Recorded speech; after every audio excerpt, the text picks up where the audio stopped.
Hey guys, how's it hanging everybody? This is StormPow and welcome to another exciting episode of StormPod. This week we're having a guest that I've wanted to have on for a good while. We're talking to Patterrz. He is an amazing content creator.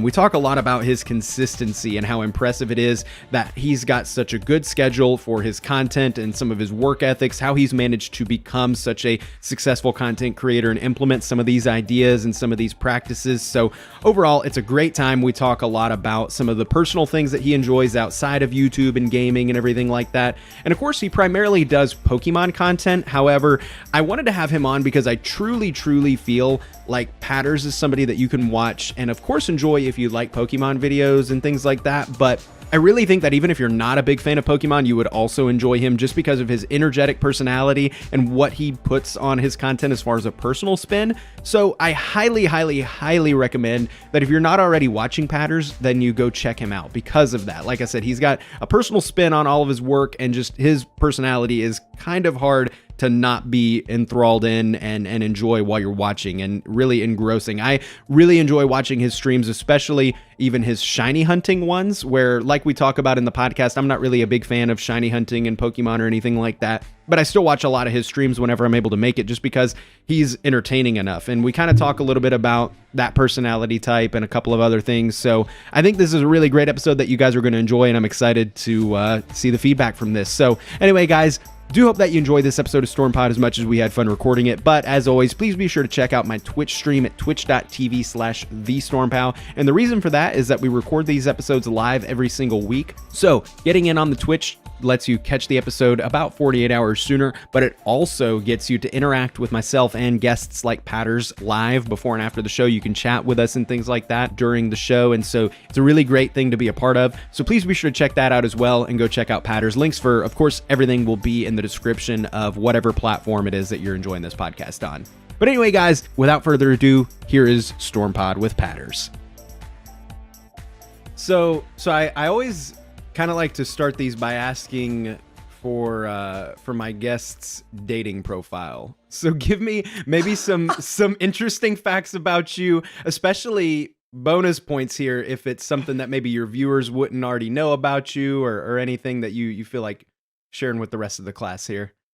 Oh my God! What are some examples of this?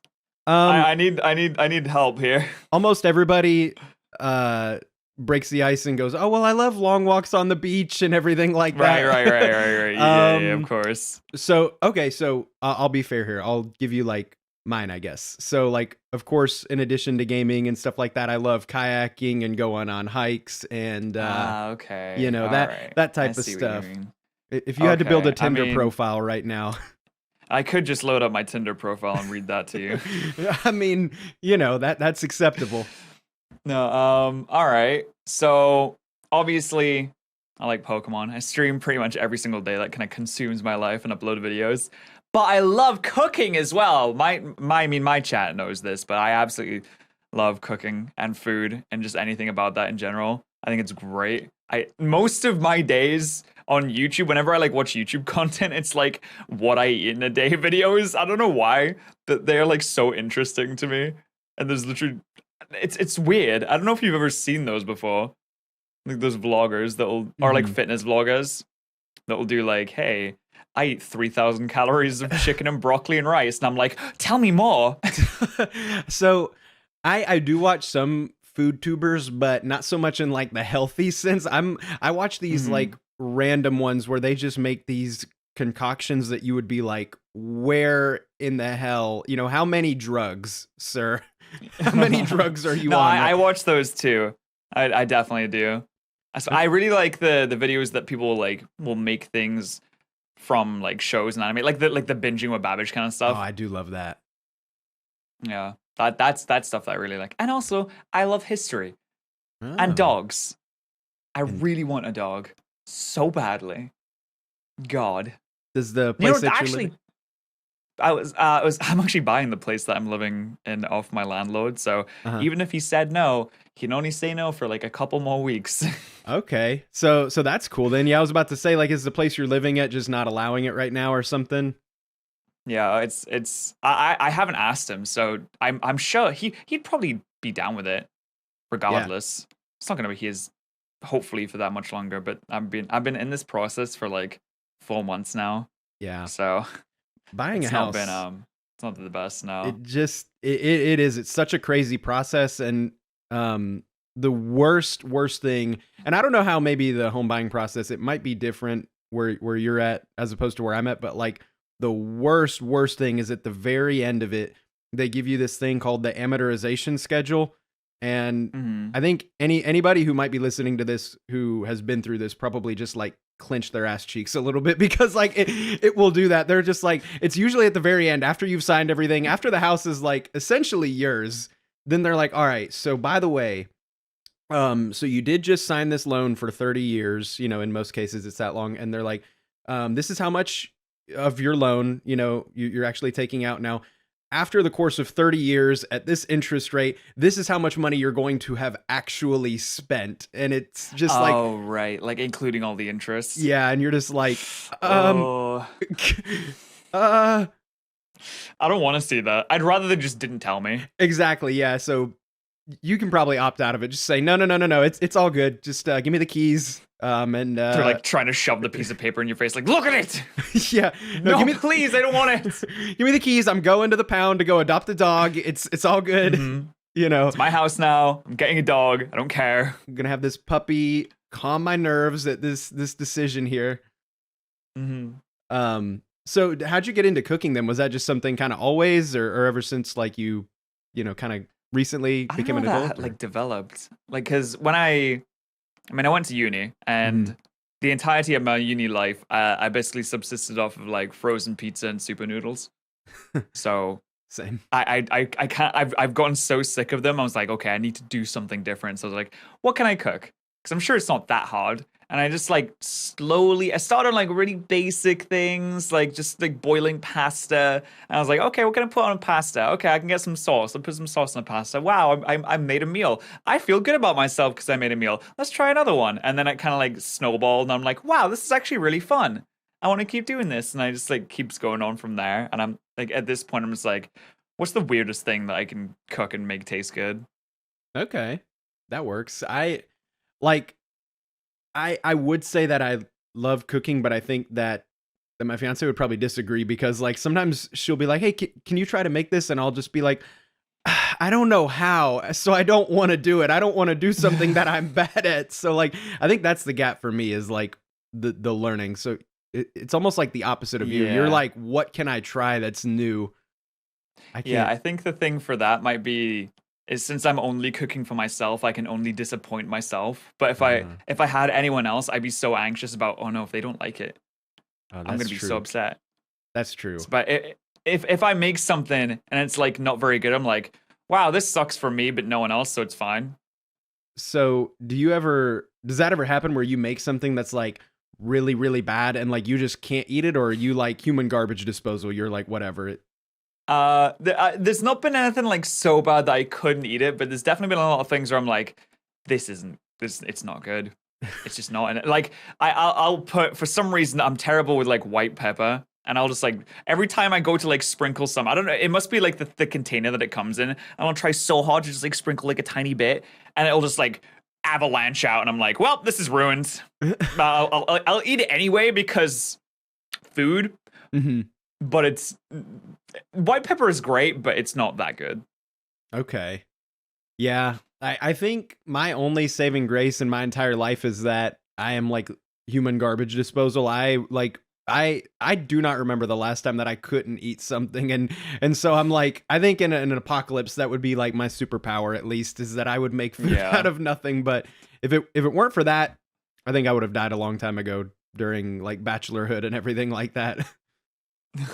Because I Yeah, used to exactly. do all kinds of stupid food stuff. Yeah. I like trying like new things though. That's good. That's a superpower Just in like and of just like itself. weird ideas. It's like, oh, I'll literally find like two or three things like a day, and I'm like, oh, this sounds cool, but I don't have enough meals. Mhm. I don't have enough time in like eating to make all of it. I'm like, I wish I needed more calories Right? Like this is an obscene so I amount could of just food. have all of this. What's one of the more weird things that you've made? Oh god. I feel like there's been a few things that I can't remember right now. Oh yeah, I made videos on like making the different curries from Pokemon Hmm. Sword and Shield. And I tried the whipped cream curry, which literally consists of me making a curry and then like getting a can of whipped cream and just like dousing it in whipped cream. I mean, And it wasn't good. It was terrible. that. And there was the cheesy one as well. Hmm. Like I don't know if you've eaten many curries. Hmm. But there's a certain type of cheese that goes really well in it, and I use that one, and then I use four other types of cheese. I use like mozzarella, parmesan, red Leicester, and what was the last one? I can't remember the last one. And like all of them were like terrible, That sounds like some apart stuff from one. you would do like for a kid who doesn't want to eat curry, and you're like, oh, I put a bunch of cheese on it, or I put a bunch of whipped cream on it. But also at the same time, that sounds like it would, in fact, make it worse for sure. Mm-hmm. Especially the whipped cream.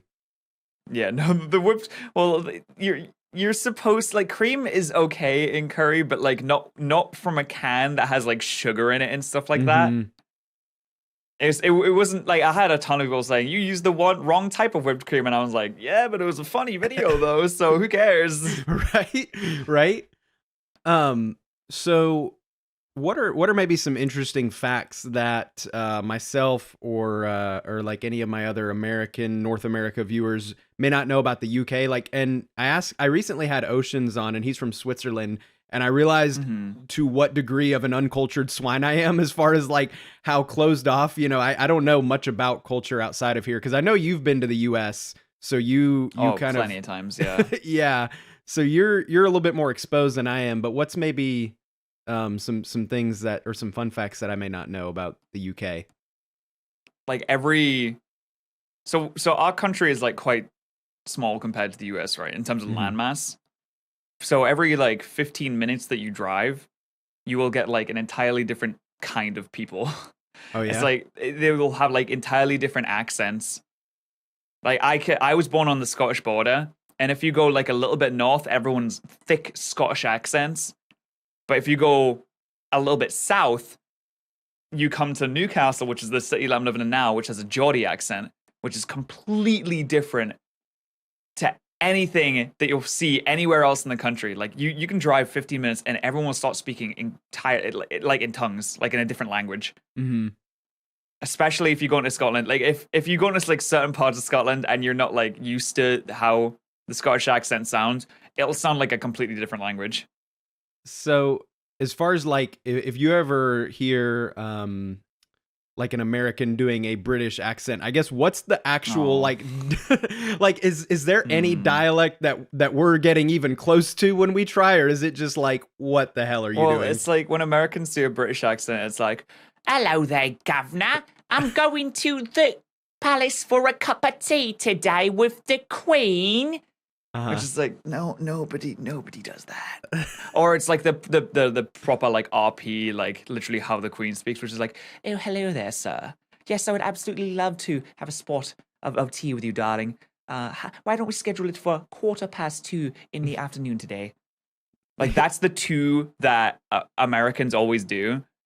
Which I mean, the RP with the second one, like the fancy one, that's not too far off. Hmm. That I've known a lot of people to talk like that, but there's so many different accents that it's like it's kind of overwhelming. Uh-huh. I wish Americans like were used to them or got them more because there's some like really funny ones. Yeah. Like I feel like it's as an American, I can even tell that most of the time it's not done very well. Like, so for example, I love Michael C. Hall. Like, I think he's a great actor, but there's this one show on Netflix where he plays a British guy, and I cannot watch it because like I feel like his British accent is garbage in that. Like there's some people that I think can pull it off, but it's so mind-blowing how like there are so many British actors who can do an American accent, but not vice versa. Like almost everybody in The Walking Dead is British, and of course Tom Holland. Like Yeah, I don't understand. I don't know how to remove an accent. I feel like it's way easier to add an accent, but I don't know. yeah. I mean, I've talked to Americans who think that the way that they speak is like the default, and I'm like, no, you have an accent. It's That's just an true. American one. Do you It's have? not just like it's not. It's like that's how humans have spoken forever, and everybody else is different, and everyone else is the weird ones. It definitely is, because America is the only country ever. Yeah, obviously, it's like I think with American accents, it's more like if you enunciate everything, then Mhm. you sound more American. Like if I were to speak and put more emphasis on all of my words and really say all of the letters, then I probably sound more American. Mhm. Whereas, like in the UK, say you want to grab a bottle of water or something like that, Right. and it's like you just skip over like half a sentence's worth of letters. That wasn't bad. That wasn't bad. I mean, I had like for years everyone telling me that I was American. They're like, "Why? You're not British. You have an American accent." I'm like, "That's just from like I don't know what that came from. It was just like subconsciously I would speak with more an American accent because I thought Mhm. that was like the norm, Yeah. or that people would enjoy a video more if I sounded like them. I guess." Nah. It's sometimes for me as an No. American, like sometimes it's so interesting to listen to somebody with like an accent. Like I love watching, like for one, I genuinely do watch, a good bit of your streams, like whether I'm lurking or in, chat and everything like that. But I also love watching like Paladin Amber, and there are a handful of like streamers and content creators that I watch, and like I don't even realize it, and then I'm realizing I watch them and I enjoy listening to them because like their accent's interesting or it's different to me, and I'm like, oh, wait a Mm, minute, and it kind of clicks, like why I was like yeah. drawn to it in the first place. Yeah, it was something that, like I said, it was just kind of like subconscious, and Hmm. I've kind of gotten away from it now. But I feel like it's still almost like a blend between the two. Because when I speak to my family, I have much more of an accent and use more slang and stuff like that. But if Hmm. I'm recording a video or streaming or something like that, I'll not use slang as much because I know people won't understand me Yeah. if I do. Like if a Pokemon gets sent out and I'm like, oh, I'm gonna absolutely fell him, people will be like, what does it? What does that mean? Yeah. So it's like I feel like I can't use any slang because no one's gonna get it. I feel that, because like where I come from in America at Tennessee, it's like it's very southern and like generally pretty redneck, and so like sometimes if I'm with my family or like some of my like friends in real life, like I will catch myself for sure having like a stronger like southern accent, because like Yeah, it's it just depends who you're talking to, really, doesn't it? yeah. And then like on stream, I'm like, I don't want these people to think I'm a dumb hick, I gotta like um so I know fast food was one from your Twitter, because I remember like the last time you went to America, you were talking about like Chick-fil-A and stuff like that. So what Mhm. are maybe some things about America that you noticed, or like some culture shocks or anything like that the times that you've been? I think the biggest thing, or one of the like the most memorable things, is like customer service in the UK compared to America. Which in America, whenever you walk into a fast food place, it's so overwhelming. Like when you go up to the counter, they're like, "Hi, how can I help you?" And I'm like, "Jesus Christ, please calm down." I'd like a number four with a Coke, and they're like, "Yep, yeah, that's fantastic. Can I get you anything else?" I'm like, "No, no, I don't want to continue this conversation. That's too much." Like it's so like overly nice and upbeat. I'm like, this is not how people act. Yeah, that definitely is, and I guess we have to thank capitalism and corporate life for all that. Yeah, it's like all these jobs are Because like, it's like mandated, isn't it? It's like oh you yeah, must be that like this and this. Whereas if in the UK, if you go to a Burger King, it's like, yeah, what can I get you? You're like, all right, can I get a Whopper meal? It's like, aye, cool. Like that'll That- be 640. I'm like, all right, there you go, mate. It's like, cheers. so yeah. See That's that is strange to me thinking about that. Like, and it's so weird because like anytime that like say we go to like a fast food place, I know myself, like, and maybe we'll go to like Burger King and they kind of act like that. Like I'll usually walk away and I'm like, that guy having a bad day? Like, is he like, but at the same time, like I completely agree with you as far as like the over cheeriness. I'm like, it is unnecessary. It doesn't like add to the experience, but it is so weird. Like, I guess it's just because I'm so Mhm. used to like the forced and mandated, like, hi, how can I, blah, blah, blah, smile. Everything's great. Yeah, it's like Customer's you're always used to it. right. I think for the first time I ever went to a Chick-fil-A, I had the like exact opposite experience where Mm-hmm. I was trying to I was trying to pay by contactless, and I guess they just don't have that there. I was like, oh, can I pay by contactless? They were like, what? I was like my card, can I use contactless? He's like, I don't know what that is. I'm like, okay. I'm sorry. I'll just put it in then. Yeah.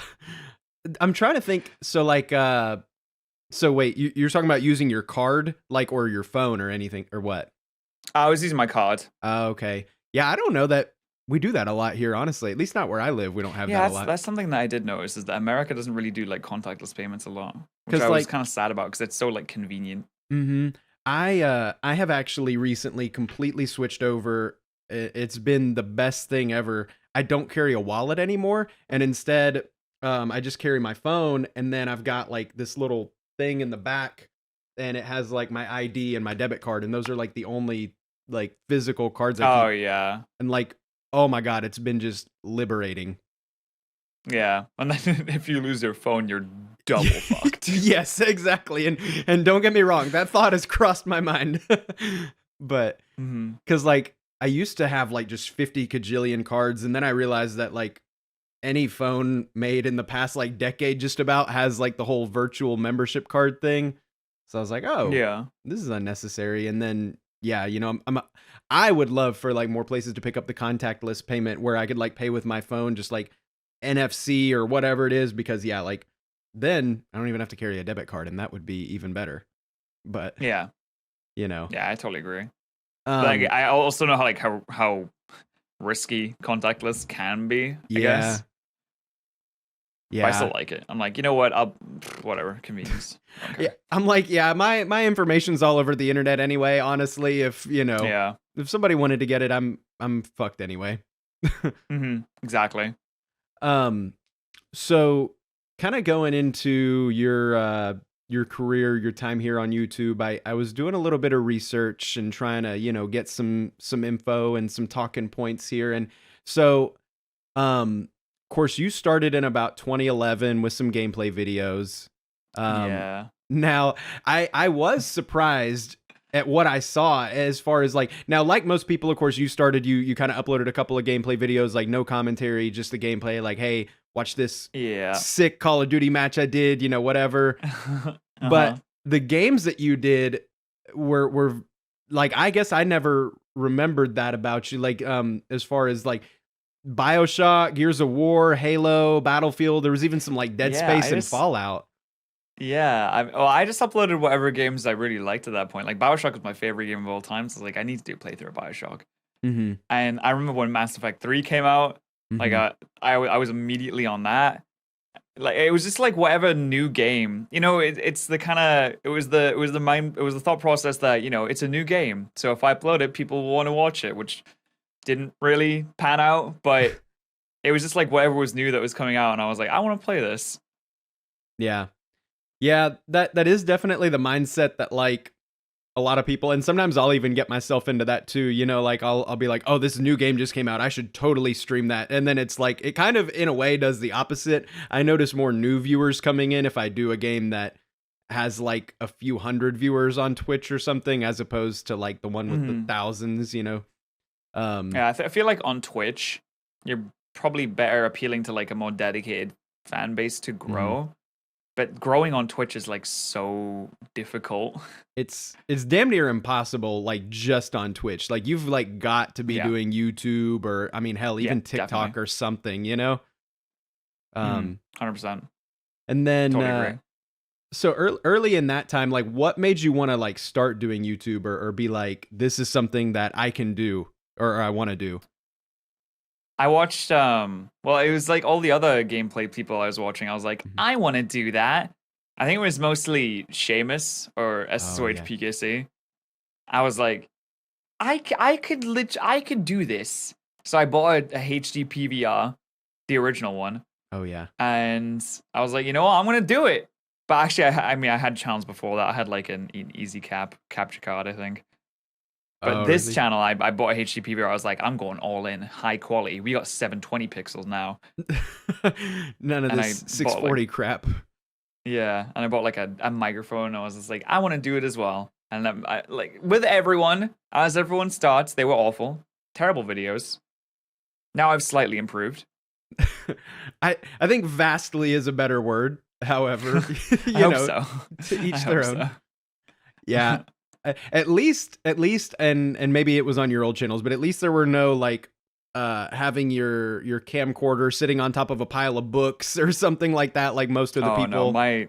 my original channel, which was I've had 3. Mhm. My original channel was named after my dad's taxi business, and I used those little tiny laptops. I don't know if we call them like netbooks or something. Uh-huh. It had a webcam on it, so what I'd do is I'd point the webcam at my TV screen and record it like that. I mean, that's kind of genius, though, to be honest. I was what's the word? Had the ingenuity back then to make do with what I had, and it was terrible. They would, oh my god, I wish that channel was still up just so I could look back at it. That would be so funny. Yeah. God, I wish. Yeah, it is kind of strange because, yeah, I think back then everybody was just trying to figure out how to like get it done like cheap and easy, because like the concept of like getting a return on your investment equipment wise was like foreign at that point, you know? So Yeah. you're like, I don't want to drop, $150 on this capture card because I'm not going to make any of this back, but then now it's a little bit more feasible and all that. But also, yeah, it's like that did require so much ingenuity back then. Nowadays, it's like all the equipment that you get is like plug and play, it's designed for gameplay stuff, Yeah. Whereas, Yeah, and there's so many options mm-hmm. now as well. Like back in the day, it's like if you didn't have the HD PVR, then you sucked. Oh yeah, because of course I was around a while ago, and then I had my like little hiatus, break and everything. But I remember when I came back, like I used to have a Hauppauge like HD PVR and everything, and that was all that I knew. But then I come back, and then I'm like, all right, I need to get a new capture card, and like I'm like, wait, Elgato, what is that? Like, what do you mean? And I was like nervous to buy it almost, because like I was so accustomed to the HD PVR. I'm like, does this do the same thing? I'm like, why did we? Which I guess it's new company, new marketing. Elgato is like the like streaming and recording company now. Yeah, they just do so many things. Like I wish. I'm not like sponsored by them either. Like they just do so many great things, like the green screen and the stream. I love the Stream Deck. I don't know if you have a Stream Deck. I don't. Do you have one? Yeah. Oh my god, the Stream Deck is really good. I wish I was sponsored by them so I could get paid for saying this, but I'm not. You're like, come on, guys. This is yeah. Maybe quit talking good about them, because right now they're getting it for free, Yeah, true. The unbranded stream device is really good. Yeah. So I tried to, because I would consider buying one, because like I think of a couple of cool things. What are like some cool macros or anything that you use with that? So literally whenever I start my stream, I have a button that will just like set everything up for me. Oh my god. Let me see exactly what it does actually. So because you can assign like multi actions to one hotkey. So for example, I have a button here that will open up all the programs I need. It'll mute my mic, and it'll change my Twitter name to like the Live Now name. Oh my god, it does all that? Yeah, and I have a different button that will open up all like the browser websites that I need to stream. So I just like, before I stream, I'm like, hit the button, okay, everything comes up, cool. Post the I'm going live thing, hit the other button, everything changes, all my programs pop up. Sick, good, nice, good to go. Oh my god. All right. And it's amazing. And I have like the obvious one is like soundboards. Soundboards are great. They're always fun. Because like that's all I think of is like the sound effects and like maybe the camera changes or the scene changes. I didn't even really think about all that other cool stuff. Yeah, and I have Deloney just mentioned it in the chat as well. There's something on my soundboard which is a recording of me saying you can get the answer to that question if you type !FAQ in the chat. Because I get the same questions quite like a lot. So whenever I see it in the chat, I'm like, oh, username. I just hit the button and just like stare at the camera. I'm like, I don't even have to speak anymore. I've automated this entire stream. Damn. Man, well, it's really good for that though. This is turning into one hell of an Elgato commercial, but like I'm down for this now. I mean, unnamed streaming device commercial. Unbranded stream device, yes. Damn. No, that's cool, because like I do have this program that I downloaded. It's called Touch Portal, and like, because it does essentially the same thing, but it's on your desktop and all that. And I think you can even like put it on your phone and everything. I was like, let me try to use that program, and if I find enough uses on that, then I'll go and like get the real deal. But and like I downloaded it and I just never really like even messed with it because I didn't even really think about stuff like that. I was like, well, if I gotta like click a button anyway on the app or whatever to change my scene, like I can do that on Streamlabs anyway. Whatever. We're just complicating things now, but you know. Yeah, you think like that, and then like it's just like the effort of setting everything up first. Oh yeah. But once it's done, it makes your life so much easier. That's amazing. I'm like so nice. Note to self: research the unnamed stream device later. I promise you, it's worth it. So in your YouTube and gaming and all that stuff, so kind of around like you did some Dragon Ball videos there for a minute, and like there was some momentum there. There was Ultimate Tenkaichi and Raging Blast 2, and I even noticed. Oh my god. you even, and I totally relate to this part, but like I guess that for a minute was that kind of what you thought your channel was gonna be. Yeah, I was like, well, the thing is, literally, I saw you and Omega Pro and Toasty doing these videos, and I was like, man, they're really cool. I want to be cool too. So I was like, I want to do these Dragon Ball videos as well. I want to be a Dragon Ball tuber. Like at that point, like I was like really looking up to you guys as kind of like inspirations for the kind of videos that I wanted to make. That means a lot, man. So it's like it's crazy to be like in this position now. Yeah. Speaking to you. Because I remember like back in the day, whenever you'd upload like a new video, I'd be like, oh my god, StormPow video. Mm-hmm. And I'd go to watch that, and it's just really crazy at this point.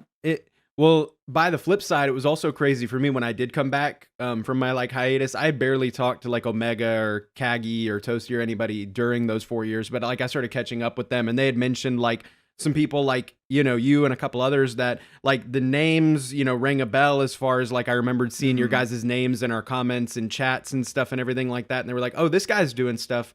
And I'm like, well, yeah, he was already doing stuff. And they're like, well, like he's like doing it like full time now. And I'm like, oh my God. Like, and then there were several people, there were a handful of like people that, yeah, like we, you know, like I said, I remember seeing your guys' name in our like Twitch chats and YouTube comments and everything. And then I'm like, oh my God, they have grown all up, and you know, it was cool. You're like, damn, how long was I gone? Right, like this was one hell of a nap. Jesus Christ. Yeah, like I remember specifically one time where I think you favorited one of my videos, and I guess that used to post to like the YouTube home tab, and that resulted in me getting like 100, 150, 200 more views on my video, and I was like, oh my god, and I was like. I was freaking out over that. I was like, thank you. Oh my God, thank you so much. Like this is so much. Cause that's back when I used to get like 10 views a video. So that was 15 times what I'd usually get just because you favorited my video. And I was like, oh my God, thank you so much. Yeah.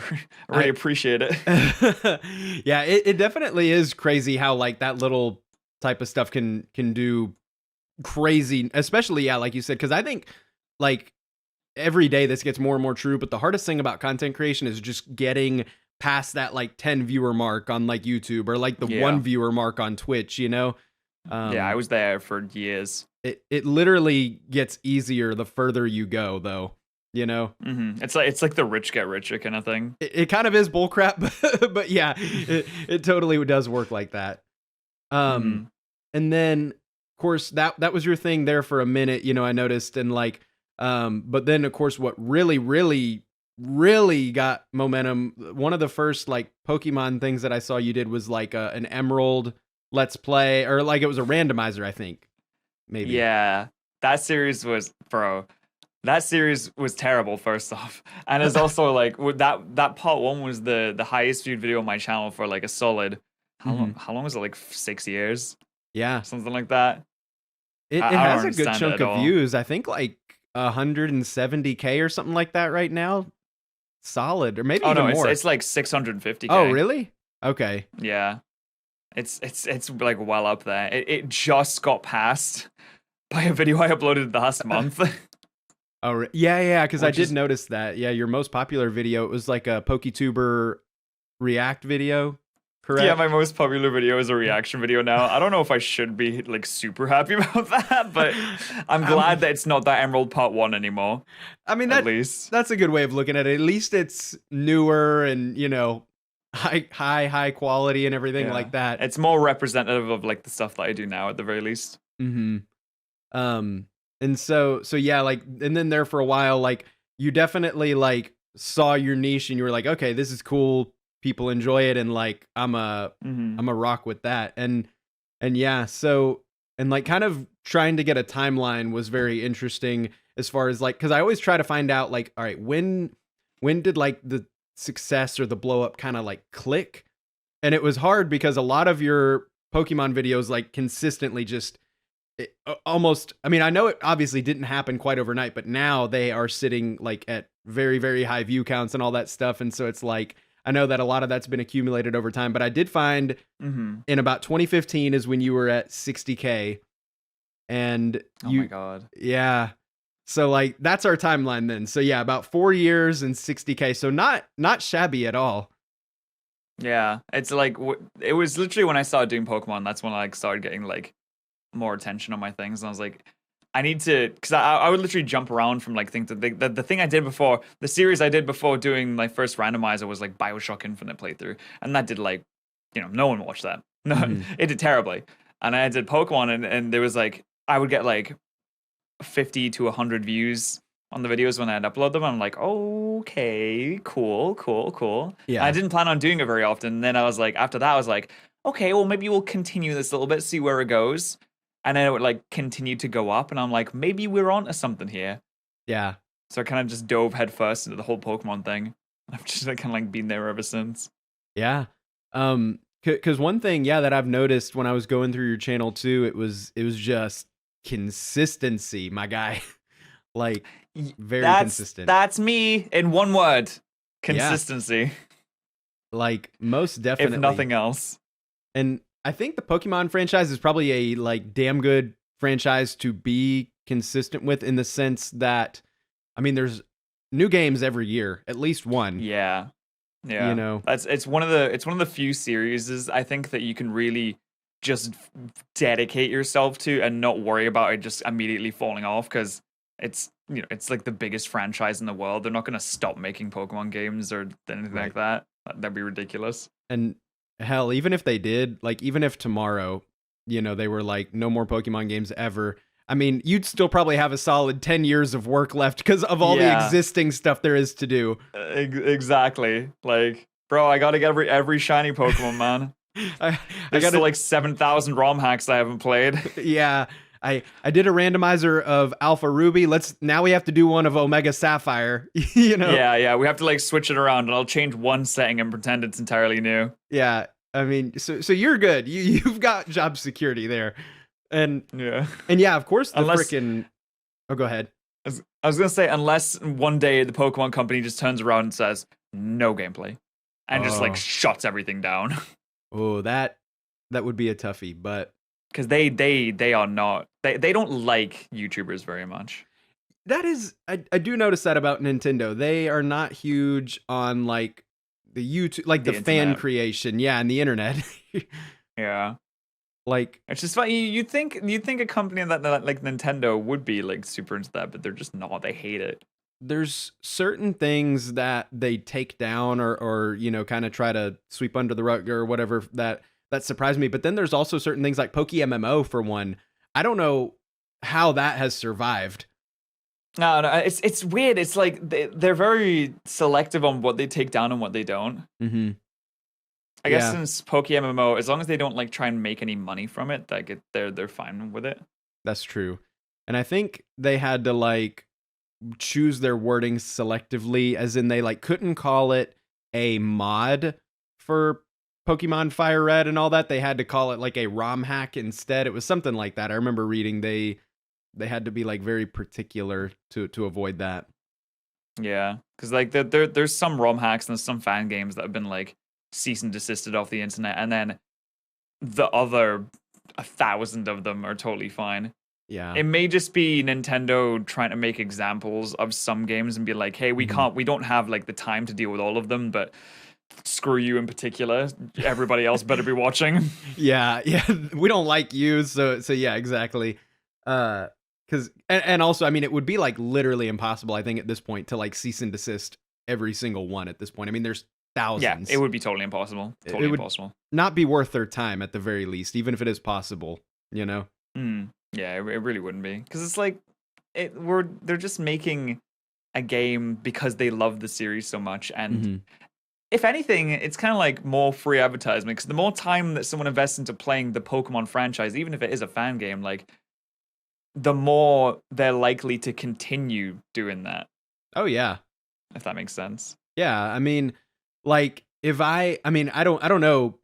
Maybe you've heard of a case of this happening, but like maybe if somebody got into Pokemon in general because of like a randomizer or some sort of, specialty. Yeah, exactly. Thing. Yeah. But like it definitely helps. I'm sure at the very least, like people have gotten into Pokemon because of like your videos or other YouTubers' videos on it. That'd be cool. I think so. I think I've had a few people, or there's been a lot of people who have been like, I haven't played Pokemon in 10 years, but I watch your videos and now like I'm shiny hunting. And I'm like, that's sick. Yeah. I'm glad that what I did could enable you to like enjoy it again. Something that you did enjoy like a long time ago. Which do you prefer, like from a purely, like not necessarily like which one do you prefer making videos on, but just like objectively, like which do you prefer playing as far as excuse me, like vanilla Pokemon Let's Plays of like a game, or do you prefer like doing like the mods and the ROM hacks, or do you prefer like shiny hunting or like competitive gameplay? Because there's so many different freaking things. Yeah, honestly, right now, I just kind of like making the meme videos. I've kind of like burnt out on doing Let's Plays because I've been doing them for like 6-7 years straight. So I like totally switched up the videos that I was uploading, and everything is kind of like its own thing now. Like reaction videos, for example, or like I do like Reddit meme videos, or making curry from the games or something like that, or like shiny reactions from my streams because my streams are a lot of fun, or watching some other type of like stupid video, or just like doing a quiz, because I got so burnt out on doing the actual games, and I'm not a huge competitive person either. Like I've never been someone who's like, I want to be the best at something. I'm just kind of like, I just want to play for fun, and who cares if I lose, kind of thing. So I've done competitive in the past. I've done like draft leagues and stuff, but there's so much time and effort that you put into it that it really brings you down when you lose. I'm like, I don't want to deal with that anymore because it's like such a time sink. Yeah. So I do respect like everyone that does do it, because I now that I've done it, I know how much time and effort goes into it. So like whenever I watch one of my friends doing a draft league match and they lose, or like something ridiculous happens, like they get crit and they lose because of a crit, I'm like, I'm so sorry. I know how you feel, buddy. I know. I think losing to a crit would probably be the worst thing, because it's like literally like this had nothing to do with how good of a player he was. I mean, obviously sometimes there's certain things that you can do to increase your chances and blah blah blah. I guess there's always going to be something, but like, come on. Yeah, that's it. It's like at the end of the day, Pokemon's not a skill-based game. Yeah. Like I enjoy the competitive, but like I'm kind of like you in the sense of like I don't aspire to be the greatest enough to like keep up with it, and stuff's always changing. People are always coming out with like new move sets and new this and that like you've got to learn in and out, and like I just don't have the time to keep up with it. So yeah, like the new generation of like competitive, it's like kind of like turned everything on its head, and I have not kept up with it at all. I like, people will come in and like I'll do like casual battles, like random battles against viewers sometimes, and I'll be like, when did this Pokemon get this move? And they're like, yeah man, that's been a thing. I'm like, why? How has this happened? I feel like one of those, I don't understand the young people anymore. Like back in my day, I had Earthquake and I liked it.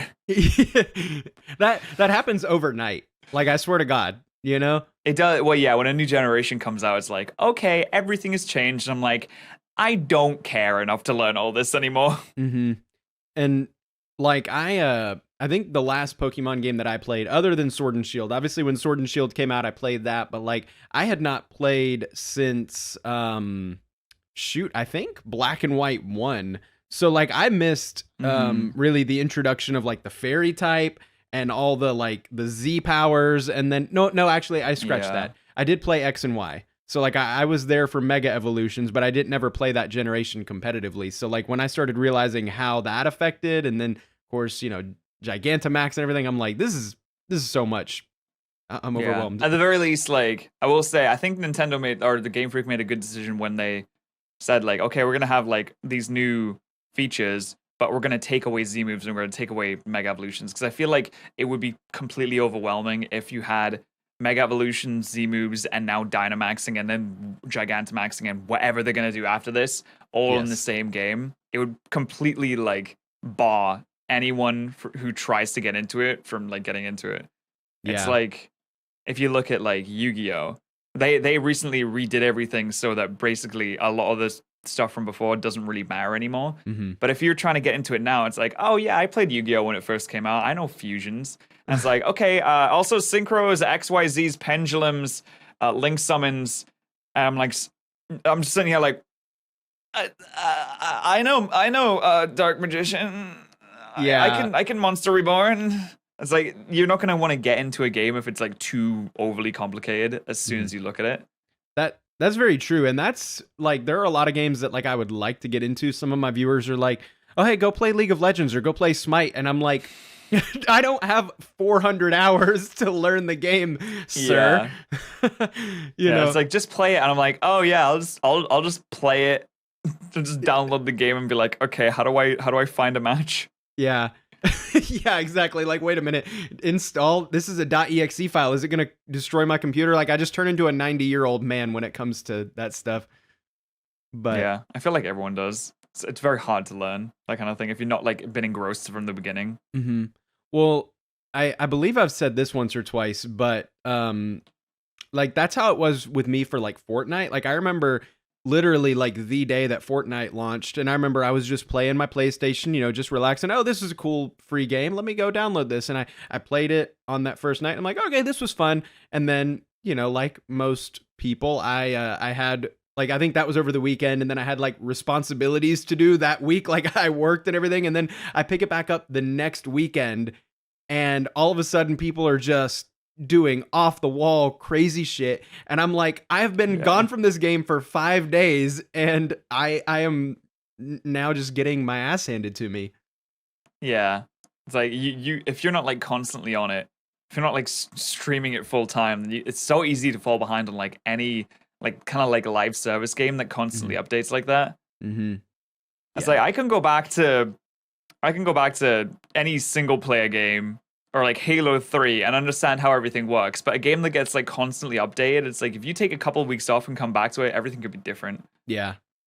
Yeah, like that's how I am, because right now I don't have an Xbox One, but they've been re-releasing like the Halo series on the PC slowly. And of course, like I played Halo Reach when they did that, and I'm like, okay, this is cool. And then I never played Halo 1 multiplayer. So like I started playing that one. Yeah, and like I'm just getting my shit pushed in, man. But like I'm like, when they put Halo 3 on here, you kids are about to learn. Oh my god. I tried to play Halo Reach on the thing because I had it. I was like, oh my god, Halo Reach, I haven't played this in like 10 years. Let me get on it. And I couldn't find a game. And I sat there for like an hour trying to find a game. I was like, I really want to play Halo Reach. Why can't I find a game? Really? So maybe when Halo 3 comes out, it'll be better. But I just want to play Halo again, man. I miss it. It's definitely like, it was so nostalgic, and like I love it being on the PC and it being accessible to me, because it's kind of a good game to just like, if I'm just like, man, I want to play a video game, but I don't want to put a lot of thought into it. Like, because for some reason I never get too mad if I do really bad at Halo. Like it's never one of those things where I'm like, fuck this game and put it down and leave. But like I can still have fun even if I'm just completely getting annihilated. Yeah, I haven't played it in so long. I don't even remember if I got mad at Halo. I remember getting mad at COD though all the time. Oh man, yeah. The COD rage is real. that coupled with like being a teenager at the time and like having all that rage anyway is just like not a good combo. That might have been it as well. Yeah, that probably had something to do with it. So I remember there was a Yu-Gi-Oh video on your channel, at least one that I had noticed. Now, do you still play like Yu-Gi-Oh at all, or? I still really like Yu-Gi-Oh. It's still one of my like favorite series. I actually watched the first episode of like the new anime for it. It's called like Yu-Gi-Oh! Sevens, and I still like it, but I can't like keep up to date with it at all because it's just something that it's impossible to keep up to date with. But if they release like a new game, like I used to play Duel Links all the time. I love Duel Links, but I realized I was spending too much money on it, so I stopped playing it. Yeah. But like if they come out with a new game and it's like, hey, new Yu-Gi-Oh game, you can like make your own deck and you know it's a new story, I'd be on top of that in like seconds. I would love that so much. Yeah. Are there any other like animes or TV shows that you keep up with nowadays? Oh, loads, yeah. Like new season of Ozarks just came out. Oh. Like My Hero, which I'm sad because the dub's been delayed because of this whole, you know, it's like situation. Like the dub's been delayed and everyone's like, watch the sub, and I'm just like, no, I don't think I will. I want to watch the dub, so I'll wait for it. Yeah. And it's not being updated right now, but Dr. Stone is such a good anime as well. I love Dr. Stone. Dr. Stone. Yeah, I don't think that I've seen that one or anything, heard much of it. Oh, please watch it. It's really good. Okay. And I, oh my God, I'm trying to like dedicate the time to get into season 3 of Ozark because I watched the trailer for it and I was like, this looks incredible. Like, yeah, I think I'm on like episode 7. I'm really enjoying it. Okay. Cause yeah, like that was one of the first shows in a while that when I started watching it, I just like could not stop. I was just like engrossed in it. That's such a good show. Yeah, it really is. I love it. So kind of circling back a little bit about your career, your stuff here on YouTube. What are maybe some like highlights or like things that stand out in your mind as like some of the best, you know, most memorable moments or anything like that so far? I've been doing it for so many years. Oh my God. I think like honestly it would be like going to the actual events and like seeing all the friends that I've made online. And I realized that like if I hadn't been doing this, then I wouldn't have met all of my like closest friends now. I would never be able to fly to America so much. I've been to other countries like Germany as well. It was really sick. Just like going to events and meeting fans and people coming up to me and being like, hey, you know, I love your videos. Oh, they help me when I feel sad. I'm like, that's crazy. All I do is yell at a screen all day. How does that, like, that the idea that translates into helping people through like a rough period in their life is absolutely mind-boggling to me as well. For like particular things that have happened, like when making content, there's like so many individual moments that are just like incredible. Like in terms of like RNG and luck, that just don't make any sense. Like I don't know if you've ever done like Pokemon shiny hunting, but I've gotten like 2 shinies that on the exact same frame because I was shiny hunting on 2 different games and they both popped on screen on like the same frame. Like that was pretty sick. Wow. I've not done shiny hunting. I remember my first exposure to shiny Pokemon. I was in the 3rd grade and this dude at my school, he showed me I think it was golden for Rattata. Yeah, I think it's like yellow okay, gold. Something like that. And this was like fire red and leaf green, I believe.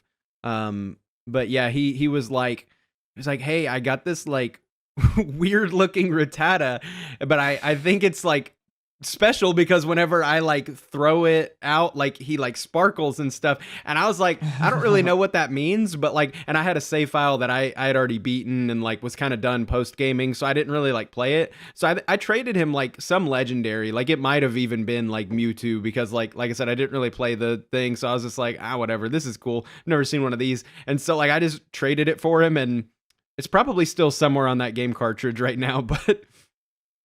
Yeah, honestly, that's the kind of thing that I really like as well. Like I started shiny hunting before I even started like uploading videos to YouTube, and I had a Growlithe because I really like dogs.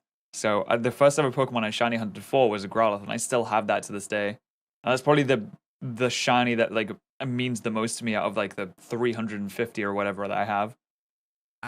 I don't think that I have. Well, actually, I know I don't have the patience for shiny hunting like you do. Like I enjoy watching your streams because like somehow you are like making it look fun, even though like to me, I'm just imagining like just running through grass for like 19 hours and not even getting Yeah. one.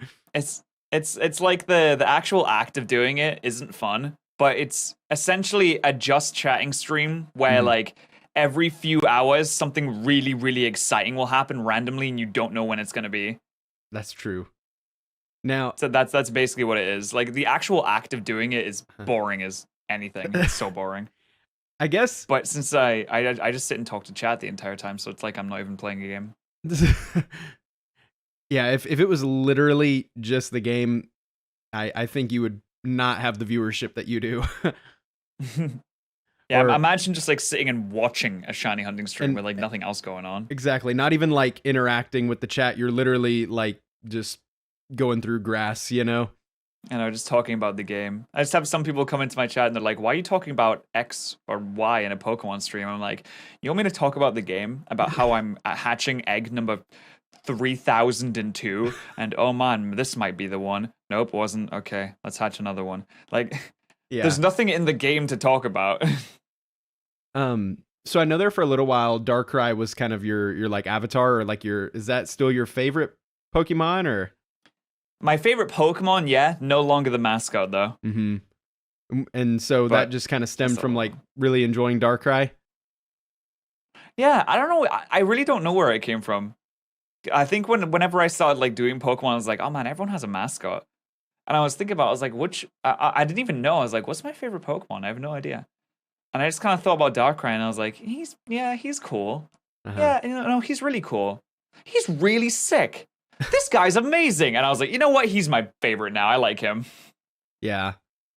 And somebody asked in the chat this as well, I noticed, and I was thinking about asking it as well. So what kind of stemmed or started the whole Subnoodle thing as far as that being kind of your main thing? I know you know, kind of use that with your viewers and everything. So like, where'd it come from? Yeah. So there's a Pokemon called Pangoro, which is Uh-huh. like a big panda creature.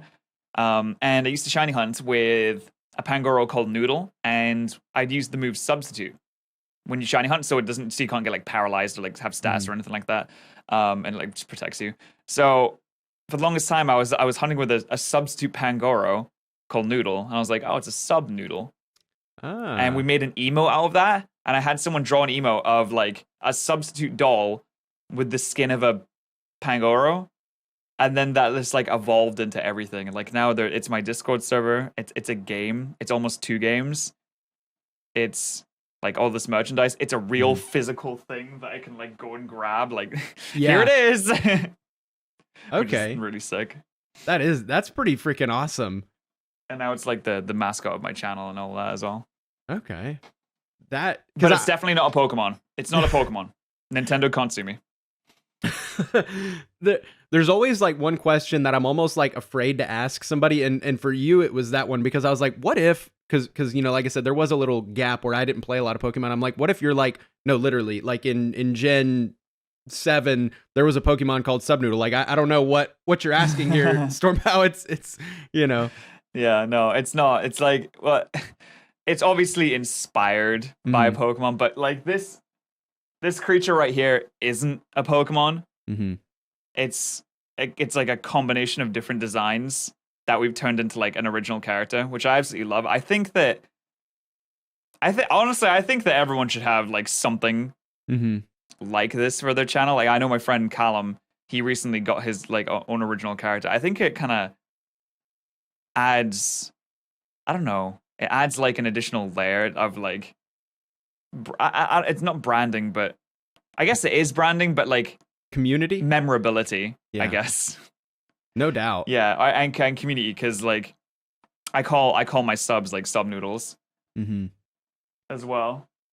So I think it's a really good way to like bring people under like one roof, I suppose. That is also like good for branding as well. It's kind of a win-win. And then so in your content and everything, I noticed that you, of course, we talked about it really briefly earlier, but of course, consistent, very, very consistent. like like I literally truly cannot think of like any other like creator that I know that like has like such a like very consistent like streaming schedule and like YouTube and all that stuff. It's like it's impressive. But so like I was just kind of wondering like, I mean, was that intentional? Were you, because like I know some people are kind of like, oh, I just kind of roll up out of bed whenever I want and blah blah blah, and it works for them, and other people are like Yeah. more regimented. Like, did you kind of have to be like, okay, I've got to be on this schedule, or I'm never gonna do shit, or is it just kind of something otherwise? It's just I think it's just my personality. Like everyone works differently and everyone like functions different. Like some people need a schedule to keep them on track, but it's like I don't I feel bad and I feel unorganized and I feel it makes me feel bad if I don't have a schedule. Mm-hmm. It's like if I don't I'm like a big planner. Like I'll plan like my entire day the day beforehand and just be like, okay, I'm gonna get up in the morning, do this, and then I'll like be happy with myself that I have a plan, and it will reduce my stress levels so much. So like being consistent is just something that if I don't do it, then I feel bad, and I know that I'll feel bad. I'm like, I don't want myself to feel bad, so I'm gonna do the things that I plan to do, kind of thing. That works. That makes sense. Mhm. And it's like I'm usually not like I don't like spontaneous stuff. Like if someone messages me and is like, "Hey, do you want to go out tonight?" I'm like, "Can I like? Oh man, I was gonna do this. I had my plan to like do this, and this." And I'm like, "You can't just throw a spanner in the works, man. This is stressing me out. Can we schedule this for like 2 weeks from now?" Right. No, I Not am like that. Not exactly like that. Not like that. But like, I can't really do like spontaneous things as much like that because it just like goes against my personality, I guess. Yeah. That doesn't surprise me very much, but I'm very similar in that sense. Yeah, like you know, if I have something set in my mind like this is what's going to happen and how it's going to happen, and then somebody tries to put a wrench in that, like I get very Yeah. like, what? No, wait, my brain can't. Yeah. You know. Exactly. Like if I have plans to like record with someone, I'm like, okay, we'll do this at this time. I'll like roll up at like exactly that time or like a couple minutes beforehand. Mhm.